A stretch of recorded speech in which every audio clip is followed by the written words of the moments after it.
قرآن وہ کتاب ہے جو درس انقلاب ہے، سمجھ کے گر کوئی پڑھے تو نور علی نور ہے۔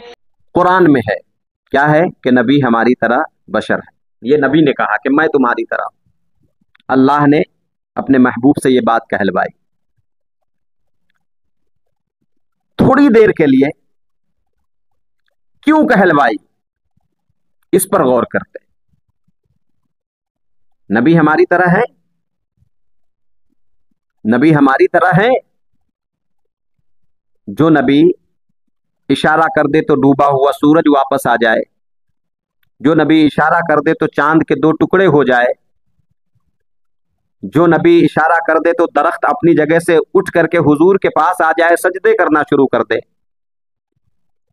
نبی کو دیکھ کر کے جانور آپ کے پاس آئے اور آپ کو سجدے میں آپ کو سجدہ کرنا شروع کر دے، جس نبی کے حکم سے ابو جہل کے ہاتھ میں کنکری کلمہ پڑھنے لگ جائے، جس نبی کے ہاتھ کی انگلیوں سے پانی کے چشمے ظاہر ہو جائیں، جو نبی زمین پر بیٹھ کر کے جنت کی خبر دے رہے ہو، جو نبی زمین پر بیٹھ کر کے قیامت کے دن کی خبر دے رہے ہو، جو نبی زمین پر بیٹھ کر کے یہ بتا رہے ہو کون جنت میں جائے گا کون جہنم میں جائے گا، اس نبی کے بارے میں یہ کہنا کہ ہم نبی کی طرح ہے، بات تو کچھ پلے نہیں پڑتی ہے، بات کچھ پلے نہیں پڑ رہی ہے۔ لیکن قرآن تو ہے، تو چلو قرآن سے اس کو سمجھنے کی کوشش کرتے ہیں۔ ایک پروردگار عالم یہ ظالم کہہ رہے ہیں کہ نبی ہماری طرح ہے، یہ قرآن میں لکھا ہوا ہے، اور اگر یہ قرآن میں نہ لکھا ہوا ہوتا تو ممکن تھا کہ یہ نہ کہتے کہ نبی ہماری طرح ہے، ممکن تھا نہ کہتے۔ تو کیا وجہ تھی کہ تو نے اپنے محبوب سے یہ بات کہلوائی کہ میں تمہاری طرح ہوں؟ وجہ کو جاننے کی کوشش کرتے ہیں۔ وجہ 2 طریقے کے ہیں، آپ دیکھیں تاریخ مکہ اٹھا کر کے دیکھیں، جب اللہ کے رسول صلی اللہ تعالی علیہ وسلم نے تبلیغ دین شروع فرمایا، 40 سال کی عمر میں اللہ کے رسول صلی اللہ علیہ وسلم نے اپنی نبوت کا اعلان فرمایا، ذمہ داریاں تھی آپ کے اوپر اور بہت بڑی بڑی ذمہ داریاں تھیں۔ ایسے معاشرے میں اللہ کے رسول تشریف لائے جہاں پر لوگ اپنی سگی بچیوں کو زندہ درگور کر رہے تھے، سگی ماں بہن بہو بیٹیوں کے ساتھ بدکاری کرتے تھے، کسی کا مال ہڑپ لیتے تو دینے کی نیت نہیں ہوتی تھی، غریبوں کے اوپر ظلم کیا جاتا تھا، بچیوں کو زندہ درگور کیا جاتا تھا، اگر کسی کے شوہر کا انتقال ہو جائے تو اس عورت کو غلط سمجھا جاتا تھا، اس کو گاؤں سے نکال کر کے گاؤں کے باہر کر دیا جاتا تھا، اس کو اچھا کھانا، اچھا پانی، اچھا لباس، اچھا رہنے سہنے کے انتظامات نہیں دیے جاتے تھے۔ ایسے ماحول میں اللہ کے رسول صلی اللہ تعالی علیہ وسلم تشریف لائے، یہ ایک الگ موضوع ہے۔ اور اللہ کے رسول نے جب کام کرنا شروع کیا تو کیا ہوا؟ اللہ کے رسول صلی اللہ علیہ وسلم کی باتوں سے جب لوگ متاثر ہونے لگے، لوگوں کو چیزیں سمجھ میں آنے لگی کہ میں غلط تھا، اللہ کے رسول نے صحیح راستہ بتلایا ہے، میں سینکڑوں بتوں کی پوجا کرتا تھا، اللہ کے رسول نے بتایا کہ ان بتوں کی پوجا نہ کرو، جس رب نے ان بتوں کو بھی پیدا فرمایا اس رب کی پوجا کرو۔ تو لوگوں کو باتیں سمجھ میں آتی تھی۔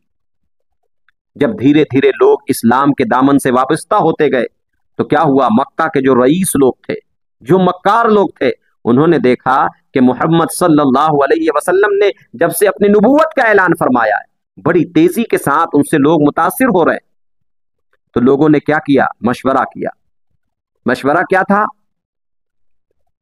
کہ حضور صلی اللہ علیہ وسلم کو ماریں گے، ان کو پیٹیں گے، ان کو ختم کر دیں گے، یا جو لوگ ان کے دامن سے وابستہ ہو رہے ہیں، جو ان کے دین کو ایکسپٹ کر رہے ہیں، کیا کریں گے؟ ان لوگوں کو ماریں گے، پیٹیں گے، تاکہ لوگ اپنے پرانے دین پر قائم رہیں۔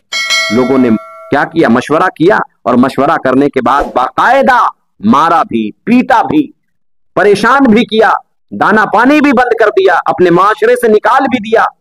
اللہ کے رسول صلی اللہ علیہ وسلم نے جب دیکھا میرے کلمہ پڑھنے والے لوگوں کو ستایا جا رہا ہے، میرے کلمہ پڑھنے والے لوگوں کو مارا پیٹا جا رہا ہے، ان کا دانا پانی بند کیا جا رہا ہے، ان کو اپنے معاشرے سے دور کیا جا رہا ہے۔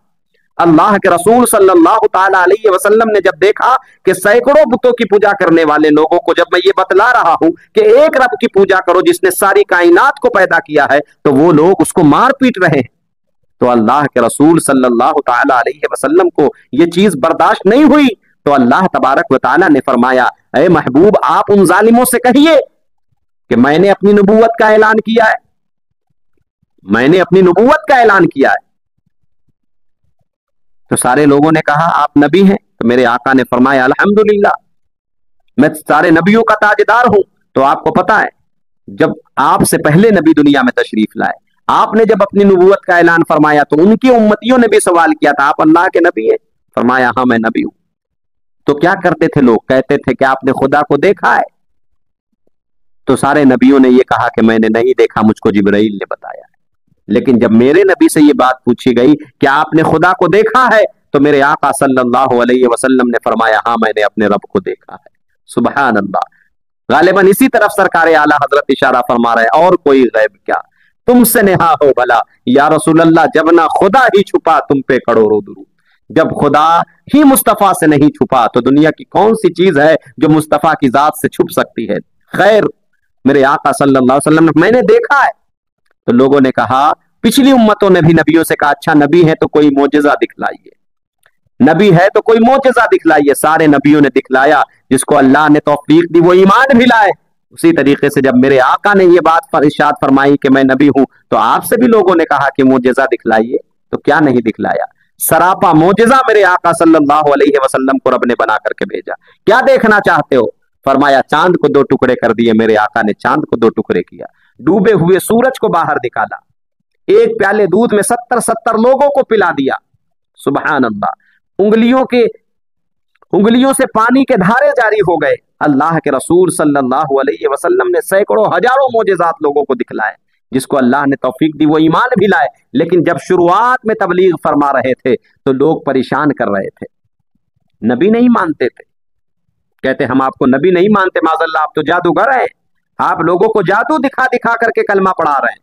میرے آقا صلی اللہ تعالی علیہ وسلم کو یہ باتیں تکلیف دیتی تھیں۔ میرے آقا صلی اللہ علیہ وسلم کے کلمہ پڑھنے والوں کو جب مارا پیٹا جاتا تھا میرے آقا روتے تھے۔ میرے آقا صلی اللہ علیہ وسلم کے دیوانوں، تو اللہ تبارک و تعالیٰ نے فرمایا اے محبوب آپ کہیے ان ظالموں سے تم مجھ کو نبی نہیں مانتے ہو، مت مانو، انا بشر مثلکم، میں تمہاری طرح بشر ہوں، کم سے کم یہ تو مانو۔ ایک انسان کو جب سمجھے گا تو انسانیت کے ناطے اس کے اوپر رحم کرے گا۔ میں انسان ہوں، تم بھی انسان ہو، کم سے کم اس چیز کا خیال رکھتے ہوئے تو میرے صحابہ کے اوپر ظلم نہ کرو، کم سے کم اس چیز کا لحاظ رکھتے ہوئے مجھ کو نہ ستاؤ، کم سے کم اس چیز کا لحاظ رکھتے ہوئے میرے اوپر دانا پانی بند نہ کرو، کم سے کم اس چیز کا لحاظ رکھتے ہوئے لوگوں کے اوپر ظلم نہ کرو۔ یہ وجہ تھی کہ اللہ تبارک و تعالیٰ نے اپنے محبوب سے یہ بات کہلوائی کہ آپ کہیے میں تمہاری طرح بشر ہوں، نبی نہیں مانتے تو مت مانو، کم سے کم انسان تو مانو۔ جب انسان مانو گے تو کم سے کم انسانیت کے ناطے میرے ساتھ اچھا سلوک کرو گے۔ ایک وجہ تو یہ تھی۔ آپ جو نبی کو اپنی طرح کہہ رہے ہیں، آپ کے ساتھ کون سی مجبوری ہے؟ آپ جو نبی کو اپنی طرح بشر کہہ رہے ہیں، اپنے جیسا کہہ رہے ہیں، آپ کے ساتھ کون سی مجبوری ہے؟ اور ایک بات اور قابل غور ہے، وہ یہ کہ اللہ کے رسول صلی اللہ تعالی علیہ وسلم نے یہ بات کہی ضرور ہے، لیکن کن سے کہی ہے؟ اس پہ بھی تو غور کریے، کن سے کہی ہے یہ بات کہ میں تمہاری طرح بشر ہوں؟ آپ تاریخ اٹھا کر کے دیکھیں، وہ سامنے میں کفار مکہ تھے، مکہ کے وہ گستاخ لوگ تھے جو حضور صلی اللہ علیہ وسلم کو تکلیف دیتے تھے، جن کا یہ عقیدہ نہیں تھا کہ معاذ اللہ اللہ تبارک و تعالیٰ ایک ہے۔ ان کا یہ عقیدہ تھا کہ یہ اللہ ایک نہیں ہے، سینکڑوں بتوں کی پوجا کرنے والے لوگ تھے۔ ان سے نبی نے کہا تھا کہ میں تمہاری طرح ہوں۔ جو لوگوں کے ساتھ انصاف نہیں کرتے تھے ان سے نبی نے کہا تھا کہ میں تمہاری طرح ہوں۔ جو اپنی سگی ماں بہن کے ساتھ بدکاری کیا کرتے تھے ان سے میرے نبی نے فرمایا تھا کہ میں تمہاری طرح ہوں۔